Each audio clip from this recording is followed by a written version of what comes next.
পক্ষে দিয়েছে দায়িক সঙ্গ। দায়ক মানে কারা? আসলে একটু করে পরিচয় দিই।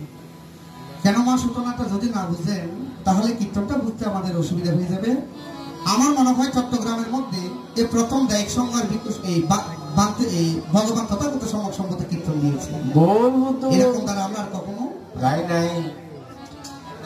দায়ক কারা? যারা ভিক্ষু সঙ্গকে চতুর্পত্তীয় দান করে তারা হচ্ছে দায়ক। উপাসক কারা? যারা কিন্তু অষ্টশীল নেই, অমাবস্যা পূর্ণিমা তিথিতে যারা বিহারে গিয়ে অষ্টশীল নিবে কিংবা বিহারে না গিয়ে বাড়িতে বসে যারা অষ্টশীল পালন করবে, যারা বুদ্ধির উপাসনা করবে, এরা হচ্ছে উপাসক। একটা তাহলে দায়ক আর একটা হচ্ছে উপাসক। মা দায়ক আর উপাসকের মধ্যে একটা কি আছে? পার্থক্য মানতে আছে। দায়ক আর উপাসক এক না।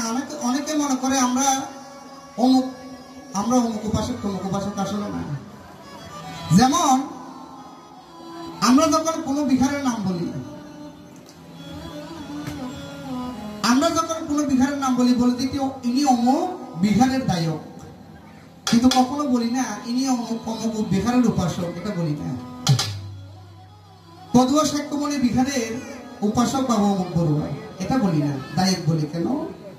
দায়ক উপাসক আপনি বিহারের করেন, উপাসনা করেন ভগবান তথাগত সম্যক সম্পত্তি, কিন্তু আপনি দায়ক কেমন করে হলেন?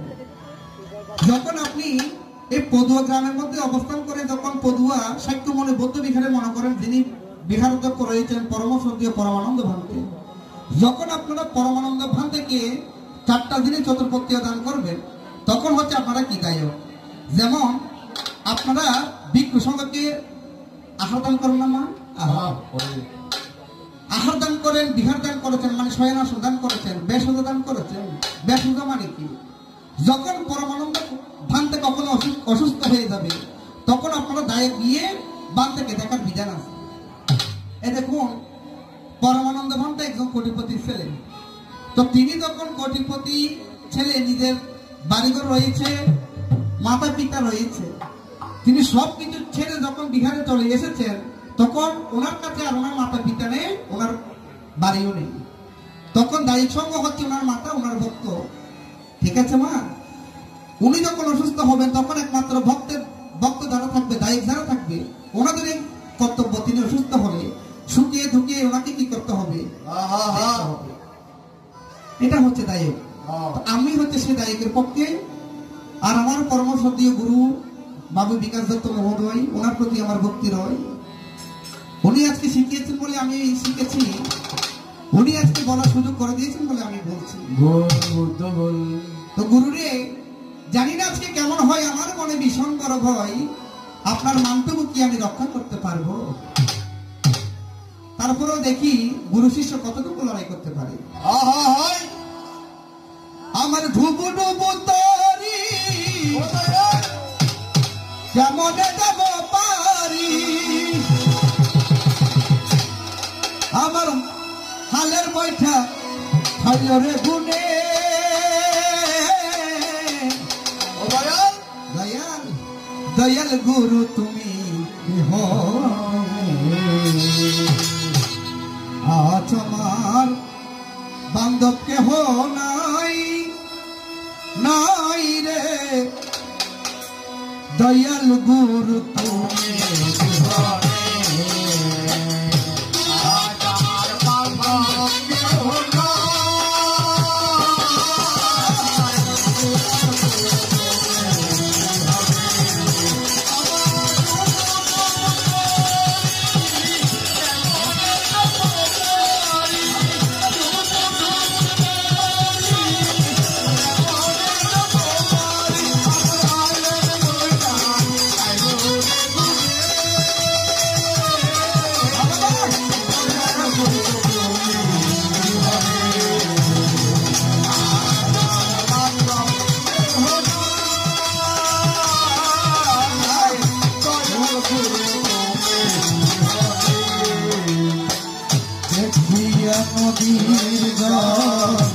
সকলে হইল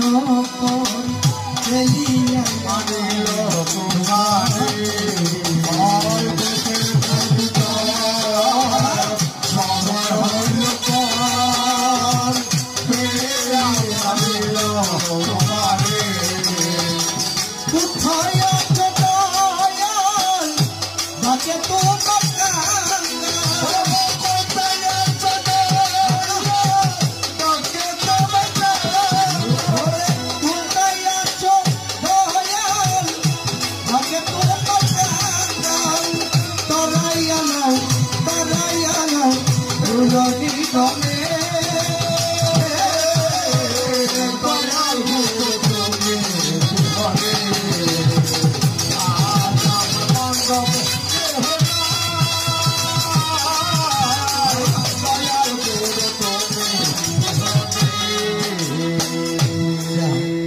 আসুন হ্যালো এখন আমি দায়ক সঙ্গের পক্ষে চলে যাই লাইন ধরা কেন লাইন দিতে দুয়ে তো 24 মধ্যে লাইন ধরা সব দিবেন আয়ো দায়ক সঙ্গ মা একটা 5 টাকার কয়েন আছে না 2 টাকার কয়েন আছে আচ্ছা যেটা আমরা পয়সা বলি যদি পয়সার ওই পিঠ যদি আমার ভগবান তথাগত সম্যক সম্বুদ্ধ হয় আরেক পিঠ হচ্ছে আমরা দায়ক সঙ্গ যদি দায়ক সঙ্গ না থাকতো তবে আমার ভগবান এত সুন্দর ধর্ম প্রচার করতে পারতো না যখন আমার ভগবান বুদ্ধি জ্ঞান লাভ করিয়া যায় যখন ভগবান তথাগত সম্যক সম্বুদ্ধ বুদ্ধি জ্ঞান লাভ করে বুদ্ধ জ্ঞান লাভ করে তখন জগতের মধ্যে কি মা দায়ক ছিল না কোনো দায়কও ছিল না কোনো ভিক্ষু সঙ্গ ছিল না কোনো উপাসক ছিল না থাকবে কেমন করে তিনি তো সবে মাত্র বুদ্ধি জ্ঞান লাভ করেছে যখন তিনি বুদ্ধি জ্ঞান লাভ করে দেখুন মা বুদ্ধিদ্রম মতলে তিনি যখন বসে বসে সাধনা করে সাধনা করতে করতে তিনি যখন বুদ্ধি জ্ঞান লাভ করে তখন সর্বপ্রথম দুজন উপাসক দুজন দায়ক হয়েছিল দান করেছিল দুটা জিনিস একটা হচ্ছে একজনের নাম হচ্ছে তপস্য অন্যজনের নাম হচ্ছে বল্লিক তপস্য বল্লিক তথাগত সম্যক সম্বুদ্ধকে সর্বপ্রথম মধু দান করেছিল সেদিন থেকে তারা দান করেছে বলে তারা দায়ক হয়েছে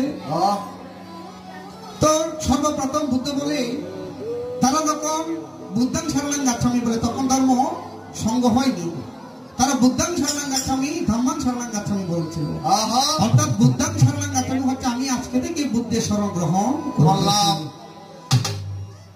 তো ভগবান একটা চিন্তা করে দেখুন না যদি দায়ী সঙ্গ না থাকতো যদি এত সুন্দর বিহার নির্মাণ না করতো যদি ভিক্ষু সঙ্গতে থাকার যদি ব্যবস্থা না করিত যদি ভিক্ষু সঙ্গতে নিত্যপত্য দান না করিত তবে ভাঙতে কি থাকিত না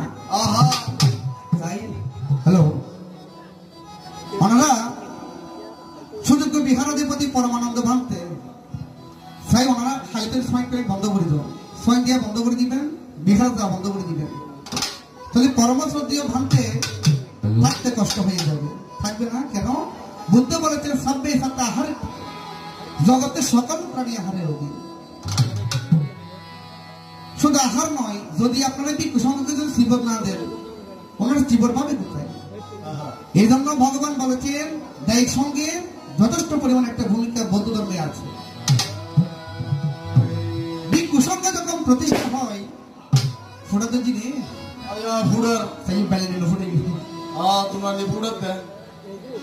যখন ভিক্ষু সঙ্গ প্রতিষ্ঠিত হয় আমার ভগবান বলেছেন জগতের মধ্যে ভিক্ষু সঙ্গ যেমন প্রয়োজন আছে তেমন দায়িক সঙ্গের প্রয়োজন আছে আমার ভগবান নির্দেশনা দিয়েছেন হে ভিক্ষুগণ তোমরা কখনো কি করবে না ক্রয় করতে পারবে না কিন্তু শিবর বিক্রি করে কিন্তু বুদ্ধ হতে সেই শিবর তোমরা কিনতে পারবে না তো কিনিব কে করে ফগরের মধ্যে ফসে থাকুন করবে কিন্তু বুদ্ধ কেমন সুন্দর হতা কেমন সুন্দর করে বিধান দিয়েছে ভিক্ষু সঙ্গকে বলে হে আমার অনুত্তর পুণ্যক্ষেত্র ভিক্ষু সঙ্গ যতদিন দায়ক থাকবে ততদিন তোমাদের কোনো চিন্তা হবে না হবে না দায়ক কারা আইন ও তো বড় বলি বেকনো দায়ক নমাসি এরকম বাস্তব কথা খট্টা মানুষ আছে সমাগরিবে ঢাকা শহর থাকে এনে কিন্তু হয় আরো দায়ক কিন্তু হনদিন বান্তার হনদিন সাদানো দিল অত সাদা মানে কি বান্তারকে সাদাবাদী করে না অনেকে ভুল বুঝে বান্তারা সাদাবাদী তো নয় ভিক্ষু সঙ্গ যখন বিহারত থাকে ভিক্ষু সঙ্গে নিতে হইতে কিছু জিনিস লাগলো লাগে। যেমন আমার পরামর্শ দিয়ে পরমানন্দ পান্তা অসুস্থ হয়ে গিয়েছে, উনি চিকিৎসা করবেন, ওনাকে চিকিৎসা করবে কে? দায়িক সঙ্গ। যদি দায়িক সঙ্গ যদি অর্থ না দেয়, কিন্তু দান দক্ষিণা শ্রদ্ধা না করে, আইও সাধারণ হইবেন হইবেন কি ওটা শ্রদ্ধা দান। যদি শ্রদ্ধা দান না করে, হ্যালো, যদি ভিক্ষু সঙ্গ যদি শ্রদ্ধা দান এই শ্রদ্ধা দান যদি দান না করে, তাহলে ভিক্ষু সঙ্গ চিকিৎসা কেমন করে করবে? ওনারা তো বুদ্ধ বলেছেন ওনারা অনাথ। অনাথ মানে কি? এই বেশ কম আছে। যারা ঘর বাড়ি ছাড়ি সুখের সংসার ছেড়ে যারা বিহারে অবস্থান করছে, মাতা পিতা ছেড়ে, তাহলে ওনাদের জন্য ভক্তরা যারা দেয় তারাই মাতা তারাই পিতা। ওনারা দিলে ওনারা গ্রহণ করবে, আমরা দিলে ওনারা পাবে। তো ভগবান আপনি যখন ভিক্ষু সঙ্গ সৃষ্টি করেছেন, যখন দায়িক সঙ্গ সৃষ্টি করেছেন, দায়িক ছাড়া কখনো ভিক্ষু সঙ্গ হয় না। আপনি যখন ভিক্ষু সঙ্গ প্রতিষ্ঠা করে যখন বলেছেন দিকে দিকে গিয়ে ধর্ম প্রচার করো, তো ধর্ম প্রচার কাদের করবে? আমাদের মতো যদি দায়িক না থাকে ধর্ম প্রচার কি কাকে করবে? দাদা ঠিক আছে, ধর্ম প্রচার কাকে করবে? বুদ্ধের ধর্ম তো আর কোনো তীর্য প্রাণীর জন্য নয়, বুদ্ধের ধর্ম কোনো উন্মাতের জন্য নয়। উন্মাত মানে হচ্ছে পাগল, ঠিক আছে মাসিমা? বৌদ্ধ ধর্ম হচ্ছে আমাদের মতো সজ্ঞানী দায়কের জন্য। যদি দায়ক না থাকে তাহলে ভিক্ষু সঙ্গ থাকবে, ঠিক আছে, বৌদ্ধ ধর্ম থাকবে, ঠিক আছে, স্বয়ং ভগবান থাকবে, ঠিক আছে, কিন্তু ধর্মটা প্রচার করবে কাকে? তাই তো আমি বলে যাই, অনুত্তর পুণ্যক্ষেত্র মহান ভিক্ষু সঙ্গ সাথে ভগবান বুদ্ধ আছে, কিন্তু যদি দায়ক না থাকে তাহলে ভিক্ষু সঙ্গ কাকে ধর্ম প্রচার করতো? আপনি কাকে ধর্ম প্রচারটা করতেন? যদি তরিতে বাসনা তাকে তরে মন সাধু সঙ্গ বজরে আনন্দের গৌতম তরে মন সাধু সঙ্গ। যদি তরিতে বাসনা তাকে তরে সাধু সঙ্গ, তরিতে বাসনা তাকে তরে সাধু সঙ্গ।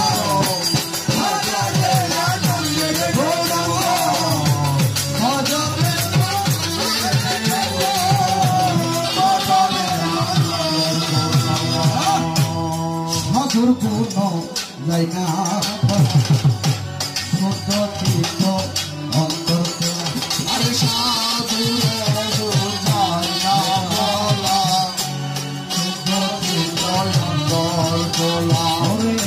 সাধু যারে কৃপা করে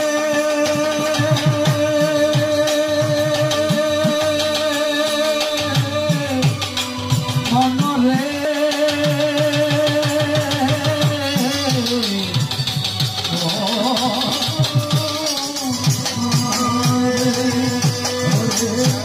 সাধু যারে কৃপা করে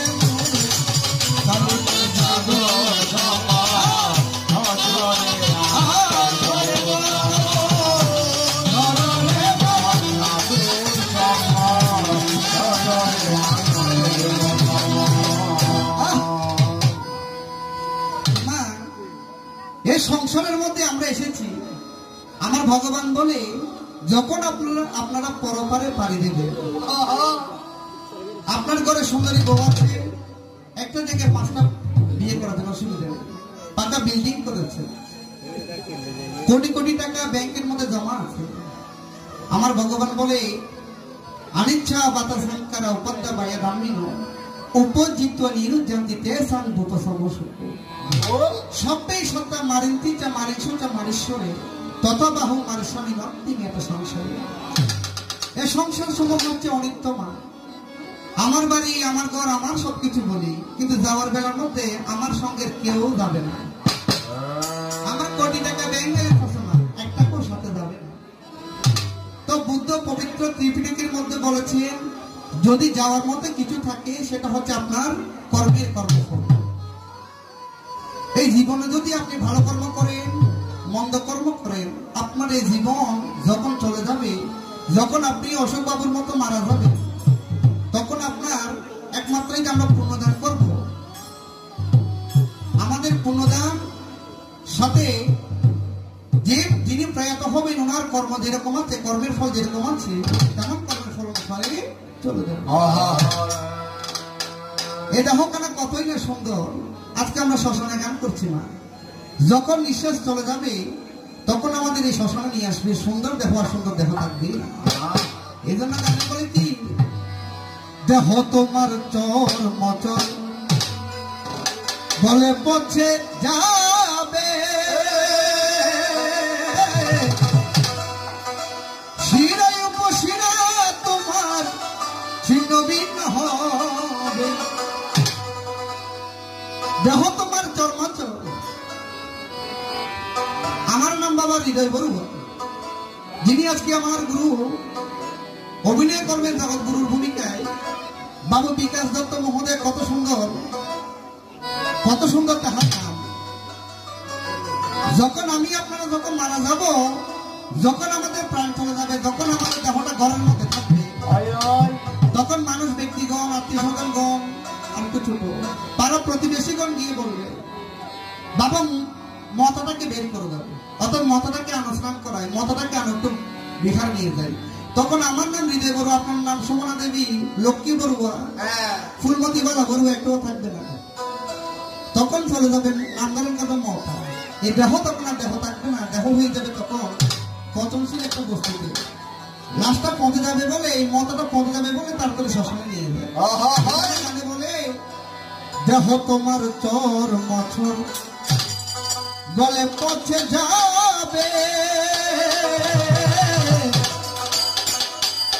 শিরায় উপশিরা তোমার ছিন্ন ভিন্ন হবে। দণ্ড মেরু